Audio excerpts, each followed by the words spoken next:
आप सभी का आज की क्लास में वेलकम है। अपन पढ़ रहे हैं सॉल्यूशन।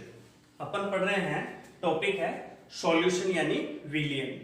और अब तक विलियन में अपन ने पढ़ा है शुरू से विलियन और विलियन के प्रकार, ठीक है, कुछ सांद्रता के बिंदु। और लास्ट जो टॉपिक अपना चल रहा था वो था सांद्रता पर ताप का प्रभाव, कि सांद्रता जो है वो ताप से किस प्रकार से प्रभावित होती है। तो देखो लास्ट टाइम पे अपनी बात थी, ये थी सांद्रता पर टेम्परेचर या ताप का प्रभाव। ताप का प्रभाव ये था। और मैंने बात करी थी कि जैसे मोललता है, ठीक है, वेट बाई वेट है, ये सब जो हैं इन पर ताप का प्रभाव नहीं पड़ता। और जैसे अपने मोलरता है, नॉर्मलता है, फॉर्मलता है, ये जो चीजें हैं या सांद्रताएं हैं ये ताप से प्रभावित होती हैं। तो देखिए इक्वेशन है, इक्वेशन करते हैं अपन कि निम्न में से तापमान से प्रभावित, तापमान से प्रभावित नहीं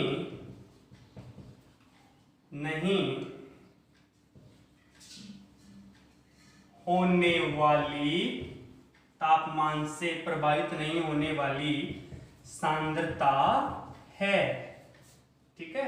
ये एक ना क्वेश्चन है एक। अब जैसे मैंने ऑप्शन में लिखा A B C D, ठीक है, और सबसे पहले मैंने लिखा मोलरता यानी मोलरिटी, फिर लिखा मैंने नॉर्मलता, और फिर एक लिखा मैंने मोललता, ठीक है, और लास्ट लिखा मैंने फॉर्मलता। ये चार सांद्रताएं लिखी हैं ऑप्शन में। तो बताइए सही आंसर कौन सा होगा। क्वेश्चन निम्न में से तापमान से प्रभावित नहीं होने वाली सांद्रता है। तो आपको बताया था कि तापमान से वही सांद्रताएं प्रभावित होती हैं जिनमें वॉल्यूम या आयतन आता है। तो बताइए, आपको पता है मोलरता में क्या बताया गया था, ठीक है। और इससे पहले वाले जो वीडियो है या जो लेक्चर है उनको देखने के लिए आप जो है डिस्क्रिप्शन में लिंक दे रखे हैं, उनसे आप जा सकते हैं। मोलरता के लिए क्या बताया था मैंने, m बराबर क्या बताया था, मोल बटा आयतन, मोल बटा आयतन। और नॉर्मलता में क्या था, ठीक है, नॉर्मलता में भी नीचे क्या आता था, वॉल्यूम आता था। नॉर्मलता में भी क्या था, वॉल्यूम, और ऊपर क्या थे, ग्राम तुल्यांक। बिल्कुल देखो चीजों को आराम से समझते हुए लॉजिकली, ग्राम तुल्यांक, इसमें भी वॉल्यूम आया, इसमें भी वॉल्यूम आ रहा है। और मोलरता, मोललता में आपने पढ़ा था कि मोल बटावा क्या, मोल बटा मात्रा किलोग्राम में किसकी, विलायक की। जो मात्रा थी वो किसमें थी, किलोग्राम में, ये मात्रा थी किलोग्राम में। तो देखिए मोललता में क्या यहां वॉल्यूम आई है क्या, बिल्कुल नहीं आई। जो मात्रा आई है वो किसमें आई है, किलोग्राम में, जबकि इन दोनों में क्या है, आयतन। और फॉर्मलता में मैंने आपको ये बताया था कि जो मोलरता के साथ होता है वही किसके साथ होता है, फॉर्मलता। लेकिन जो फॉर्मलता का जो यूज अपन करते हैं वो कौन से यौगिकों में करते थे, आयनिक यौगिकों के लिए।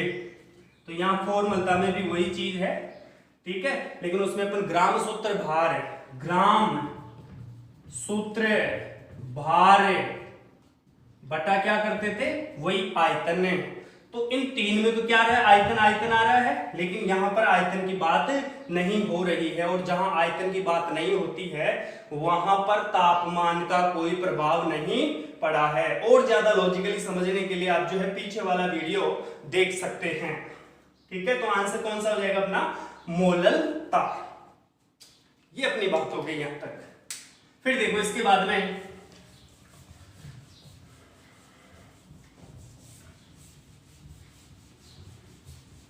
आज का जो बिंदु है वो देखिए,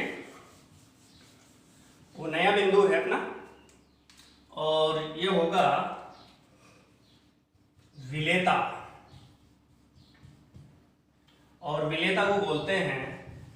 सॉल्युबिलिटी, ठीक है, विलेयता।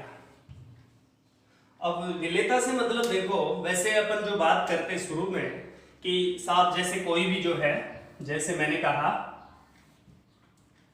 ये है आपका कोई विलायक है, ठीक है, और इस विलायक में कोई मान लो ठोस पदार्थ डाला आपने, ये इसी को विलेय कहते हो। ये क्या है, ठोस पदार्थ, विलेय डाल रहे हो, तो इस विलायक में ये ठोस घुल रहा होगा, ठीक है ना। तो ये चीज देखो घुलना हो रहा है, लेकिन इसको अभी तक मैं जैसे ये कह रहा हूं कि साहब ठोस को इसमें घोल रहे हैं, तो कंफर्मली ये अपन विलेयता नहीं कह सकते इसको, क्योंकि विलेयता में अपन को कहना पड़ेगा कि ये जो ठोस पदार्थ है, ये जो विलेय पदार्थ है, इसके अंदर जो है ज्यादा से ज्यादा कितनी मात्रा में घुल जाएगा, यानी कि इस विलेय पदार्थ को अपन इतना डालें जिससे कि ये संतृप्त विलयन प्राप्त हो जाए। कौन सा विलयन प्राप्त हो जाए, संतृप्त विलयन। तो संतृप्त वाली जो कंडीशन है वही क्या कहलाएगी, विलेयता। तो इसके लिए देखो डेफिनेशन क्या बनती है, इसकी जो परिभाषा बनती है वो देखिए, अपन लिख सकते हैं किसी, या यूं लिख दो सिंपली, निश्चित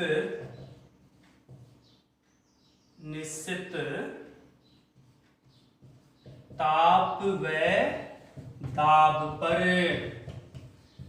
विलेय पदार्थ की मात्रा जो विलायक के निश्चित, कौन से, निश्चित आयतन में, विलायक के निश्चित आयतन में घुलकर, निश्चित आयतन में घुलकर संतृप्त विलयन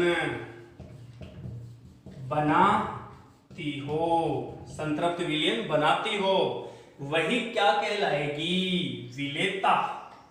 ठीक है, दोबारा निश्चित ताप और दाब पर देखो, एक तो चीज ये दिमाग में, निश्चित ताप और दाब पर कौन किसकी, विलेय पदार्थ की मात्रा, विलेय पदार्थ की मात्रा जो किसमें, विलायक के निश्चित आयतन में घुलकर क्या बनाती है, संतृप्त विलयन।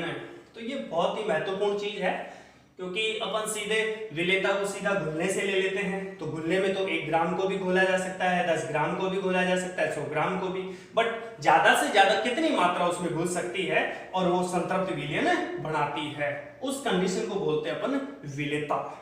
ठीक है, देखिए अब जो विलेयता होती है आपकी, वो मुख्य रूप से 2 प्रकार की होती है। विलेयता कितने प्रकार की होती है, 2 प्रकार की। कौन कौन सी है, देखो मिटा देता हूं एक बार मैं इनको।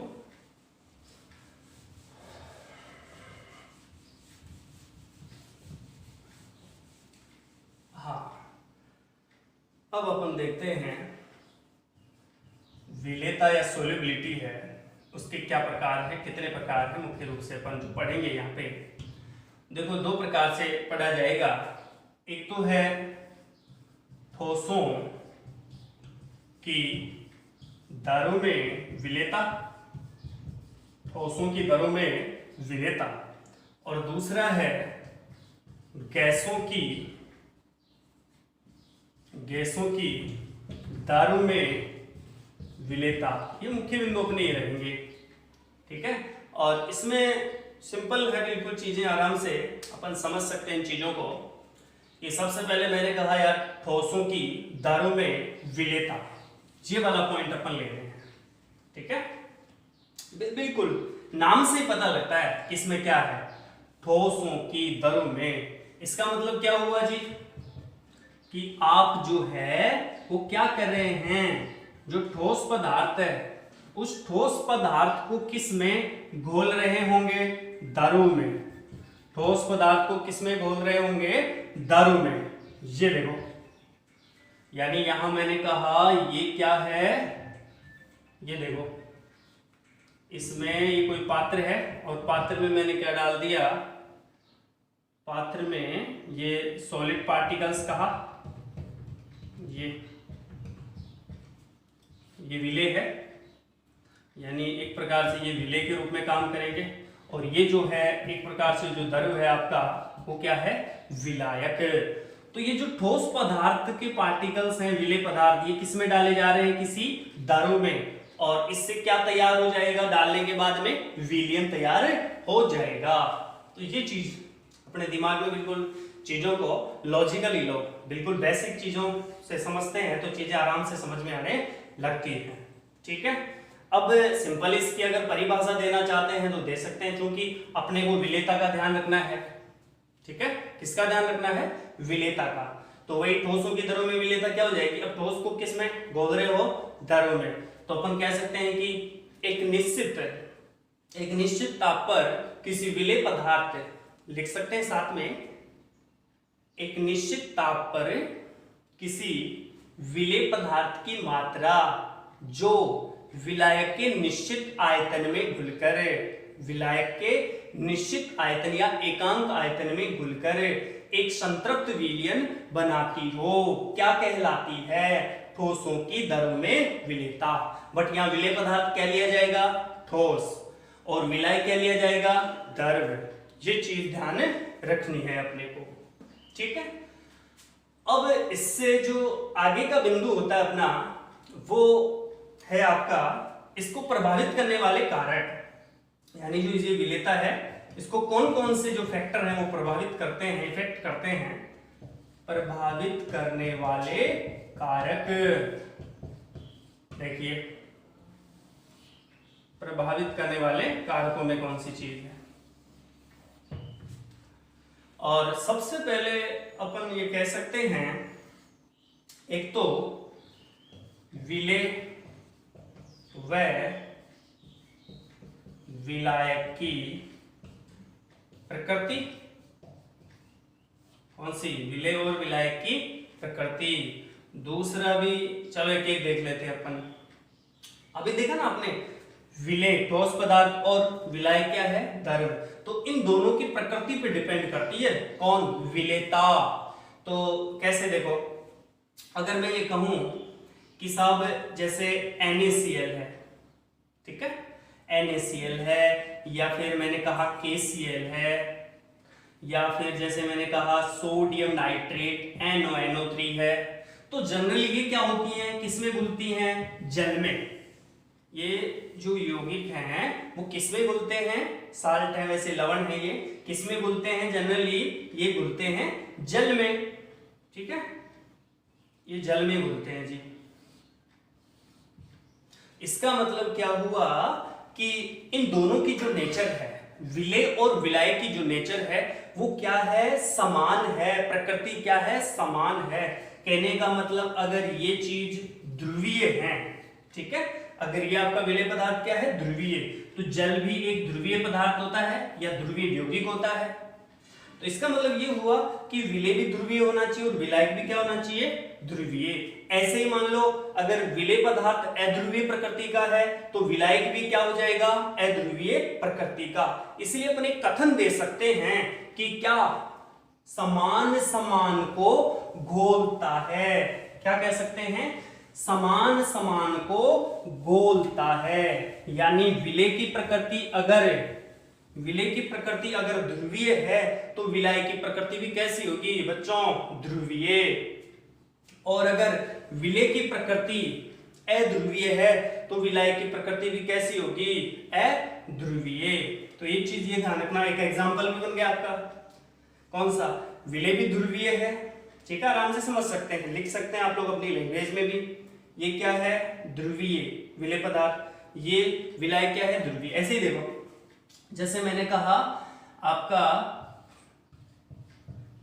जैसे आयोडीन है, ठीक है, आयोडीन व सल्फर है, सल्फर, और ये जो घुलती हैं वो घुलती हैं आपके, एक तो कार्बन डाइसल्फाइड विलायक में, और एक है कार्बन टेट्रा क्लोराइड, ये ठीक है ना। तो आयोडीन और सल्फर जो आपकी किसमें घुलती हैं, इनमें। तो ये क्या है, विलेय पदार्थ, और ये क्या है, विलायक। बट यहां पर जो अपन ने पढ़ा था ना, ये कौन सी चीज थी, ये किसको बताती थी, ध्रुवता, यानी ये भी ध्रुवीय और ये भी ध्रुवीय। यहां पर क्या है, ये अध्रुवीय नेचर, नॉन पोलर, अध्रुवीय, और ये आपका विलायक भी क्या है, अध्रुवीय प्रकृति का। ठीक है, ये चीज है। अब आगे देखो, ये एग्जाम्पल भी आपको ध्यान में होने चाहिए। ठीक है, दूसरा बिंदु कि ठोसों की दरों में विलेयता को प्रभावित करने वाले कारकों में सेकंड है, मैंने लिख दिया तापमान, टेम्परेचर।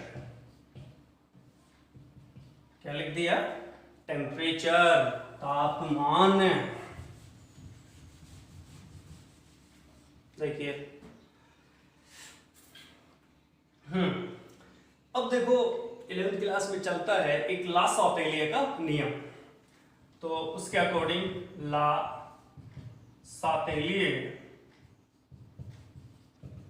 के नियमानुसार टेम्परेचर का इफेक्ट होता है, ठीक है, तापमान का। और इसमें अपन कह सकते हैं जनरली, जैसे आप लोगों ने पढ़ा भी होगा कि जो अभिक्रियाएं हैं उष्मा के आधार पर वो दो प्रकार की होती हैं। एक आप कहते हो उष्मा शोषी अभिक्रिया, कौन सी अभिक्रिया है, उष्मा शोषी, और दूसरी अभिक्रिया की बात करते हो उष्मा क्षेपी। ठीक है, उष्मा शोषी और उष्मा क्षेपी। शोषी का मतलब क्या है, एंडोथर्मिक है कि एक्सोथर्मिक है। उष्मा शोषी का मतलब आपको ध्यान रखना है, ये है एंडोथर्मिक। थर्म से मतलब क्या होता है, उष्मा, एंडो से मतलब अंदर लेना, शोषण करना, और यहां देखो ये है एक्सोथर्मिक। थर्म उष्मा से मतलब है, ठीक है, थर्म गर्म से मतलब होता है। तो यहां एंडो यानी उष्मा को अभिक्रिया में लिया जा रहा है, और एक्सोथर्मिक का मतलब क्या हुआ, उष्मा को बाहर निकाला जा रहा है। एक्सो यानी बाहर निकालना। तो बताओ, इस प्रकार से देखो, ध्यान देना यहां पे, ठीक है। उष्मा शोषी के लिए जो है तापमान का क्या प्रभाव पड़ता है, सिंपली देखो, अगर उष्मा शोषी अभिक्रियाओं में अगर तापमान को बढ़ाया जाता है, ये देखो ये साइन जो लिख रहा हूं मैं, ये तापमान को बढ़ाया जा रहा है, तो तापमान को बढ़ाने से जो विलेयता है उस पर क्या प्रभाव पड़ेगा, हमेशा विलेयता बढ़ेगी। ये ऊपर की ओर जो मैंने चिन्ह लगाया यहाँ पे, वो मैं बढ़ने को बता रहा हूं। यहां ES लगा देता हूं, इंक्रीज, ES लगा दिया तो इंक्रीज, ताप को इंक्रीज किया तो विलेयता भी क्या हो गई, इंक्रीज, यानी बढ़ गई। ठीक है, तो उष्मा शोषी के लिए ध्यान रखना है। इसका एक लॉजिक भी आपको मैं बताऊंगा, लेकिन इससे पहले आप लोग जो इन चीजों को सिंप्लीफाई तरीके से देख लो। मैंने कहा तापमान को बढ़ाया, इंक्रीज किया, तो उष्मा क्षेपीय अभिक्रिया के लिए क्या होगा, तो यहां पर हमको कहना है कि विलेयता क्या हो जाएगी, डिक्रीज, यानी कम हो जाएगी। अब इसका देखो लॉजिक भी है, ऐसी कोई बात नहीं है कि उष्मा शोषी है, और जनरली यहां पर जो है तापमान को बढ़ाने से होता क्या है, तापमान को बढ़ाने से विलेयता जनरली बढ़ती है, लेकिन ये रिएक्शन का फर्क पड़ता है। तो उष्मा शोषी टाइप की अगर अभिक्रियाएं हैं, अभिक्रिया के दौरान अगर उष्मा का ग्रहण कर रही हैं, तो उस कंडीशन में जितना ज्यादा ताप बढ़ाओगे तो विलेयता क्या होगी, बढ़ेगी। इसके एग्जाम्पल भी दिमाग में रखो, ठीक है। ये अपना पहला बिंदु और ये दूसरा समझ सकते हैं। जैसे इसके एग्जाम्पल के बारे में भी सोच सकते हैं, जैसे NaCl वगैरह है, ठीक है, सोडियम क्लोराइड है, और जैसे आप कह सकते हो और भी, जैसे मैंने कहा KCl वगैरह है, ठीक है, चीनी वगैरह है, ये सब। तो ये सब क्या होती है आपकी, इनमें क्या होता है, जब आप तापमान को बढ़ाते हो गोलते समय, ठीक है, पानी में गोलते समय जब इसके तापमान को बढ़ाया जाता है यहाँ पे, तो क्या होगा, विलेयता जनरली बढ़ेगी। और एक इफेक्ट और मैं यहाँ बता देता हूँ आपको। और जब जब ये अभिक्रियाएं होती हैं, जब जब ये पात्र में अभिक्रियाएं होती हैं, तो पात्र जो होते हैं आपके वो क्या हो जाते हैं, ठंडे हो जाते हैं। वो कैसे होंगे, देखो समझो इस बात को। जैसे मैंने ये ले लिया, मान लो बीकर या फिर जो है कोई पात्र ले लिया, और इसमें क्या है, पानी या विलायक है, और इसमें अपन विलेय पदार्थ को घोल रहे हैं। विलेय पदार्थ डाला और इसमें क्या कह रहा है, किस प्रकार की रिएक्शन है ये, उष्मा शोषी प्रकार की रिएक्शन है। तो यहां घुलने के दौरान, अभिक्रिया के दौरान क्या होगा, उष्मा का क्या करेंगे, ये अणु या ये जो पदार्थ के कण है, पार्टिकल्स हैं, उष्मा को क्या करेंगे, अवशोषित। तो उष्मा का अवशोषण होगा, तो यानी उष्मा इनके पास जा रही है, ठीक है। अगर उष्मा इनके पास जा रही है तो जो पात्र है वो क्या हो जाएगा, ठंडा। ध्यान रखना, ये पात्र क्या हो जाएगा यहाँ पे, ठंडा। ये लॉजिकल बात है, बिल्कुल कंसेप्चुअल। अगर नीचे वाली बात करो, एक्सोथर्मिक रिएक्शंस में, ठीक है, ये तो आपकी थी एंडोथर्मिक, और नीचे वाली जो रिएक्शन है वो कौन सी है, एक्सोथर्मिक, यानी उष्माक्षेपीय अभिक्रियाएं। उनमें टेम्परेचर को बढ़ाने से विलेयता क्या हो जाती है, कम। एग्जाम्पल देखो, कौन कौन से विलेय पदार्थों को अपन घोलते हैं या विलेय करते हैं तो विलेयता में कमी आती है तापमान के साथ। जैसे मैंने कहा, मान लो ये लिथियम कार्बोनेट है, ठीक है। ऐसे ही मान लो सोडियम कार्बोनेट है, ठीक है। ऐसे ही NaOH वगैरह है, ये सब NaOH एक्सेट्रा, ये सब। तो इन पदार्थों को अगर अपन जल में घोलते हैं और तापमान को बढ़ाते हैं उस कंडीशन में, तो विलेयता हमेशा क्या हो जाती है, कम हो जाती है, क्योंकि ये किस प्रकार की रिएक्शन है, उष्माक्षेपी प्रकार की। तो ये तो उल्टा उष्मा का उत्सर्जन कर रही है, इनको तो टेम्परेचर की जरूरत ही नहीं पड़ती है, ये तो उल्टा उष्मा निकालती है। तो उष्मा निकालने की वजह से आप मेरे को ये बता सकते हो कि इस कंडीशन में जो है, जो अपन जिस पात्र में ये कार्य कर रहे हैं, जिस पात्र में अपन कार्य कर रहे हैं, उस विलेय पदार्थ को अपन डाल रहे हैं, इस प्रकार के विलेय पदार्थ को इसमें डाल रहे हैं, तो क्या होगा, उष्मा का क्या कह रहे हो, उत्सर्जन होगा। और अगर अभिक्रिया या घुलने के दौरान उष्मा निकल रही है और पहले टेम्परेचर पर डाल रखा था आपने, तो इस कंडीशन में निश्चित रूप से जो आपका पात्र होगा वो गर्म हो जाएगा। तो इस कंडीशन में आपका जो पात्र है वो क्या हो जाएगा, गर्म। और पहले वाले कंडीशन में क्या हुआ था, ठंडा। इस चीज का आपको क्या है, ध्यान रखना है। बिल्कुल कंसेप्चुअल और लॉजिकल बात है ये, लासोतीले के नियम के अनुसार ध्यान रखना है।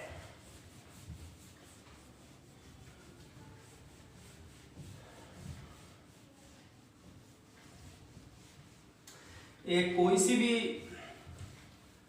क्लास हो, कंपटीशन की एग्जाम हो, तो ये टॉपिक जहां भी है वहां आपके लिए काम का है। इसको पढ़ते हैं यहाँ से बिल्कुल समझ के, तो कई कॉन्सेप्ट अपने क्लियर हो जाते हैं। तीसरी चीज देखो, इसमें दाब का प्रभाव। अब बिल्कुल चीजें आराम से लॉजिकली समझने वाली चीजें हैं, कोई दिक्कत नहीं, कुछ रटना नहीं है इसमें, रट्टाफिकेशन नहीं है बिल्कुल भी। अब देखो, दाब के प्रभाव की बात कर रहा है, तो एक बात सोचो कि आप जो है, जैसे मान लो ये पात्र है और इसमें आपने क्या है, विलायक ले रखा है, जल मान लो तो, और इसमें कोई ठोस पदार्थ डाल रहे हो यार घोलने के लिए, विलेय पदार्थ क्या अपना ठोस है। तो इस पे देखो ठोस है, तो इसमें दाब क्या करेगा, दाब तो गैसों के लिए काम आता है, तो इसमें तो दाब का तो कोई इफेक्ट ही नहीं है। इसलिए इस बात की, इसलिए यहां पर हम दाब की कोई चर्चा नहीं करते। यानी कि जब भी ठोसों को दरों में घोला जाता है तो दाब का जो इफेक्ट होता है वो नगण्य या न के बराबर होता है। इसलिए हम कह सकते हैं कि इस कंडीशन में दाब का कोई भी सार्थक प्रभाव नहीं होगा या कोई प्रभाव नहीं होगा। ठीक है जी, समझ क्लियर।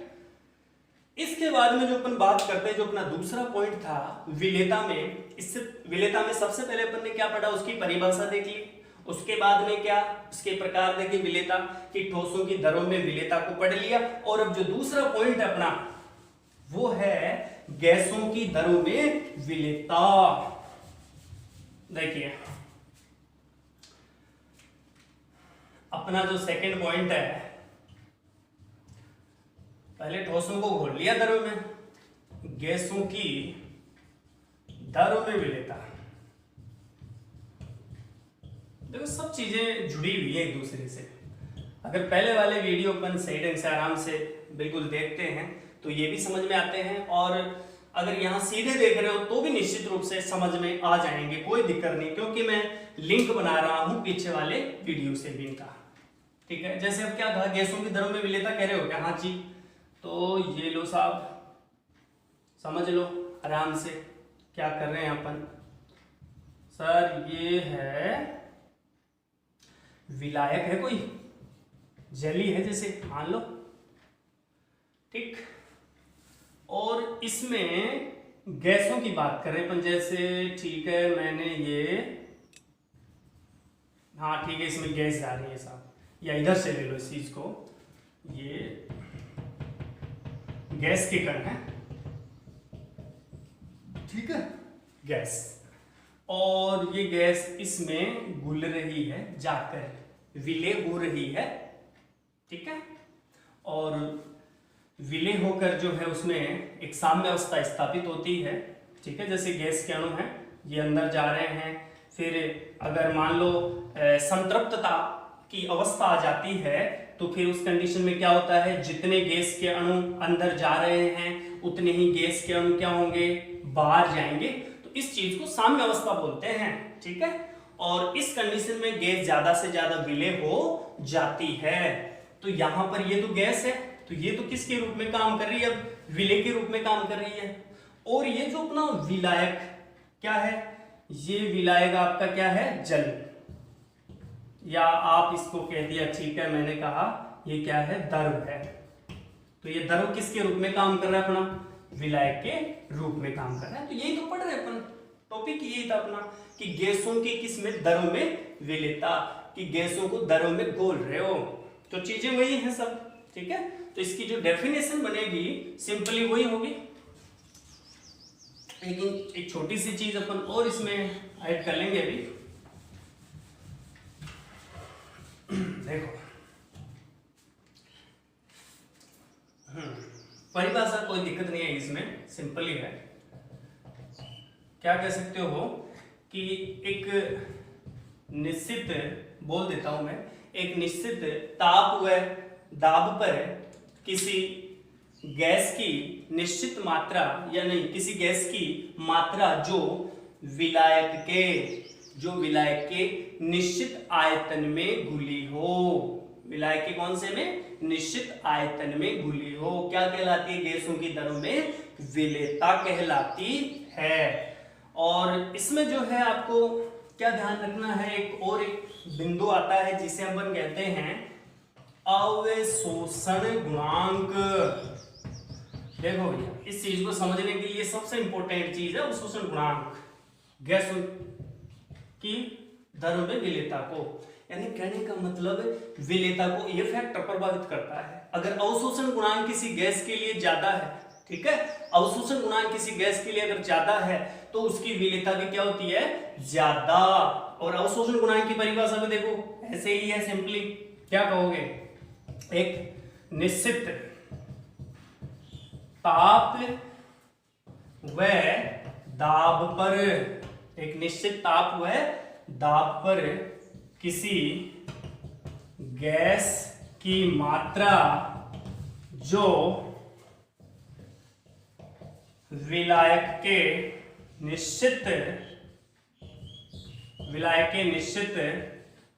आयतन में घुली हो, निश्चित आयतन में घुली हो। निश्चित आयतन से मतलब देखो, निश्चित आयतन का मतलब आप यहां ले सकते हैं 1 ml कह दो आप, तो या 1 ml नहीं कहो तो क्या कह दो 1 सेंटीमीटर क्यूब। निश्चित आयतन या एकांक आयतन का मतलब ये समझा जाएगा, क्लियर।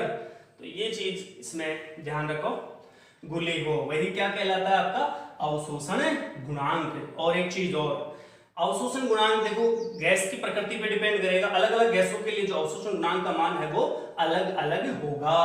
पूछा जाए अगर कि सबसे ज्यादा सबसे अधिक जो अवशोषण गुणांक है, अवशोषण गुणांक सबसे ज्यादा किसका होता है, याद रख लेना आप लोग, NH3 अमोनिया गैस का।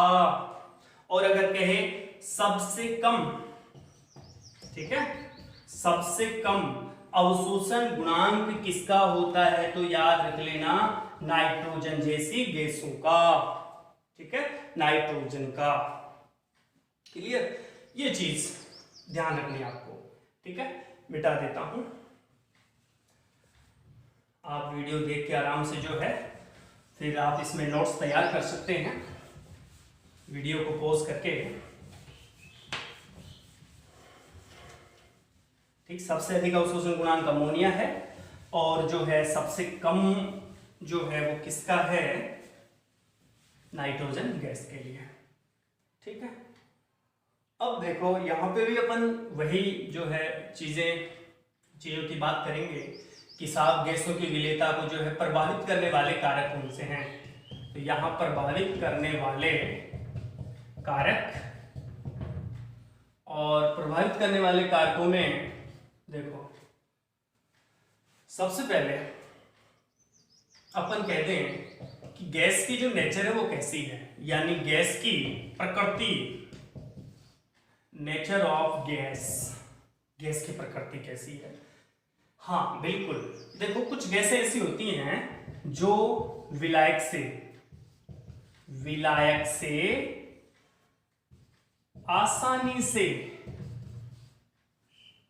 क्रिया करती हैं, तो उनका अवशोषण गुणांक क्या होगा, ज्यादा।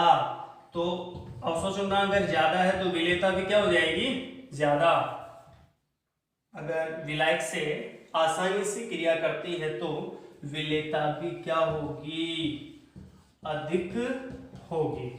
ठीक है, तो ये प्रकृति है, गैस की प्रकृति है, नेचर है। जैसे अमोनिया है, अमोनिया का अवशोषण गुणांक ज्यादा है, इसका मतलब उसकी विलेयता ज्यादा है। और अवशोषण गुणांक ज्यादा क्यों होगा साहब, ज्यादा इसीलिए होगा क्योंकि वो जल जैसे जो विलायक हैं, ठीक है, ध्रुवीय प्रकृति के, उनके साथ क्या करती है, आसानी से अभिक्रिया करती है, जिससे उसका घुलना भी क्या हुआ, ज्यादा, यानी ज्यादा विलेयता हो गई। तो यहां पर आप लोग लिख भी सकते हैं, जैसे मैंने कहा NH3 है प्लस H2O, ऐसे ही देखो CO2 प्लस H2O, ऐसे ही देखो HCl प्लस H2O। तो इनसे देखो रिएक्शन करने से देखो क्या बन जाएगा, NH4OH, अमोनियम हाइड्रोक्साइड। ठीक है, इसका जलीय विलयन एक्वस, ठीक है, इसको एक्वस लिखते हैं, जलीय, जल के अंदर घुल रही है अमोनिया। ठीक है, ऐसे ही देखो CO2 घुल रही है, ठीक है, CO2 घुल रही है, इसका मतलब क्या हो गया, H2CO3, इसका भी ये एक्वस सॉल्यूशन बन गया। और ऐसे HCl है जल के अंदर, हाइड्रोक्लोरिन जो गैस है वो घुली हुई है, तो इसको आप लोग कह सकते हैं HCl एक्वस कंडीशन। ठीक है, ऐसे आप लोग इनका ध्यान रख सकते हैं कि जो गैस की नेचर होती है उस पे आपकी विलेयता डिपेंड करती है। जितनी ज्यादा वो जैसे जल जैसे विलायकों के साथ अभिक्रिया करेगी तो उसकी विलेयता भी क्या होगी, ज्यादा, और उसका अवशोषण गुणांक भी क्या हो जाएगा, ज्यादा। अभी पढ़ा आपने कि अमोनिया का जो है अवशोषण गुणांक सबसे क्या होता है, ज्यादा। ठीक है, ये चीज देखो। इसके बाद में देखो आप,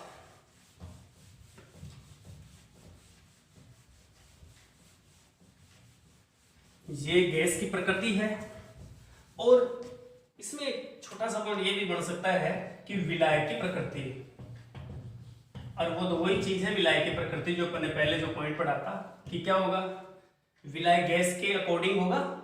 और जनरली जैसे मान लो जो ध्रुवीय विलायक होंगे, ध्रुवीय विलायकों में गैस की विलेयता, गैस की जो विलेयता है वो क्या होगी, ज्यादा होगी, अधिक होगी। और ध्रुवीय विलायक का सबसे अच्छा उदाहरण अपने क्या है, जल, H2O। ठीक है, तो गैस की विलेयता क्या होगी ध्रुवीय विलायकों में सबसे ज्यादा, जो पोलर सॉल्वेंट होते हैं उनमें। ठीक है, ध्रुवीय से मतलब क्या है, ध्रुव ना, जैसे ये खैर अलग टॉपिक का विषय है, और थोड़ा सा देख लो इसमें। जैसे मैंने कहा HOH जेल है, और चूंकि अब देखो कई अब लॉजिक लगेंगे यहाँ पे, ये विद्युत ऋणता का फंडा भी है यहाँ पे। जैसे ऑक्सीजन की विद्युत ऋणता ज्यादा होती है हाइड्रोजन की तुलना में, तो जिसकी विद्युत ऋणता ज्यादा होती है उस पे नेगेटिव आता है, और जिसकी कम होती है उस पे क्या आता है, पॉजिटिव आता है। इधर भी क्या आ जाएगा, डेल्टा पॉजिटिव। तो इसमें क्या हुआ, एक हिस्सा क्या हो गया आपका माइनस, और दूसरा क्या हो गया प्लस। इसका मतलब क्या हो गया, पोल बन गया, पोल। ये माइनस और ये क्या हो गया प्लस। तो इसी से क्या आ गया, इसमें ध्रुवता, ध्रुव बन गए साहब। बस ये चीज है और कुछ नहीं। और इसके बाद में देखो आप, ये विलायक वाली बात थी, टेम्परेचर इफेक्ट देख लो इसमें। शॉर्ट में लिख रहा हूं तापमान, टेम्परेचर का प्रभाव, और वही लासो-तेलिय का नियम, ठीक है। कक्षा 11 में अपन पढ़ते हैं लासो-तेलिय या लासा-तेलिय, तेलिय के नियम से है ये सब, नियमानुसार। एक बात तो देखो इसमें परफेक्ट है क्या, वैसे अपन फील भी कर सकते हैं इन चीजों को कि यार गैस है तो गैस पे के घुलने पर टेम्परेचर का क्या प्रभाव पड़ेगा। निश्चित रूप से अगर अपन टेम्परेचर या जो तापमान ज्यादा करते हैं तो गैस उल्टे घुलने के बजाय उल्टी उस विलायक से निकलने का प्रयास करेगी, क्योंकि टेम्परेचर ज्यादा होने से होता क्या है, जो गैस के जो अणु हैं उनकी जो स्थानांतरित गतिज ऊर्जा है वो क्या हो जाती है, बढ़ जाती है। ध्यान रखना, ये कॉन्सेप्ट बहुत इंपॉर्टेंट है कि साहब लासो-तेलिय के नियम से जो है टेम्परेचर को बढ़ाने से, T मतलब टेम्परेचर, और इस ऊपर ये जो करा है यो तीर का चिन्ह, इसका मतलब बढ़ना, टेम्परेचर के बढ़ने से जो है गैस की जो विलेयता या गैसों की जो विलेयता होती है वो निश्चित रूप से जनरली क्या होती है, कम। इस चीज को याद रखना, कम होती है। और इसका कोई कारण पूछे तो लॉजिकली इसका कारण क्या होगा कि साहब ऐसे कैसे होता है, विलेयता कम क्यों होती है, तो कारण ये दे देना कि टेम्परेचर से गैस के अणुओं की स्थानांतरित गतिज ऊर्जा क्या हो जाती है, गतिज ऊर्जा बढ़ती है। और गतिज ऊर्जा बढ़ती है तो आप जानते हो गैस के अणु डांस करेंगे, और डांस करेंगे तो फिर वहां उस विलायक में नहीं रह पाएंगे, नहीं रह पाएंगे तो फिर विलेयता कहां से रही, कम हो जाएगी। और एक जो नोट का पॉइंट है इसके अंदर, ये चीजें नोट करते जाना आप, ठीक है, एक बार वीडियो देख के। फिर देखो ये अच्छा लॉजिक था, स्थानांतरित गतिज ऊर्जा बढ़ने की वजह से जो है विलेयता गैसों की कम हो जाती है। लेकिन देखो एक नोट का पॉइंट है स्पेशल,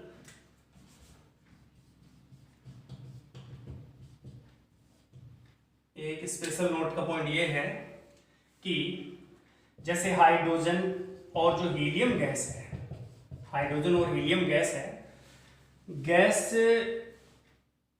की विलेयता, जो गैस की विलेयता होती है, सोलिबिलिटी विलेयता, तापमान के साथ यानी तापमान बढ़ाने पर बढ़ती है।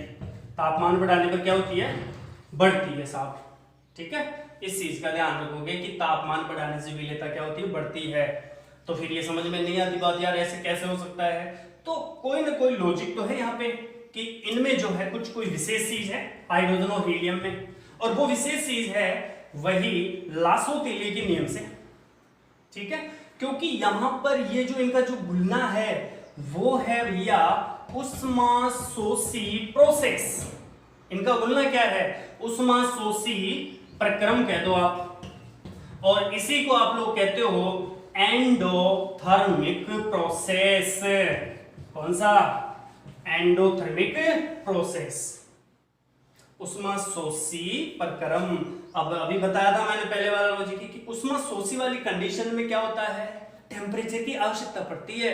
जब भी अभिक्रिया होती है या घुलना होता है उस कंडीशन में क्या होता है, तापमान की रिक्वायरमेंट होती है जिससे और ज्यादा घुलती है। तो ये इसमें लॉजिक ध्यान रखोगे, ठीक है। और इसके बाद में जो अपना तीसरा या जो चौथा पॉइंट था अपना, ठीक है, जो चौथा पॉइंट है वो है दाब का प्रभाव, और उस दाब के प्रभाव और इंपोर्टेंट भी है, उसमें हेनरी का नियम भी है। ठीक है, दाब के प्रभाव में क्या है, हेनरी का नियम भी है।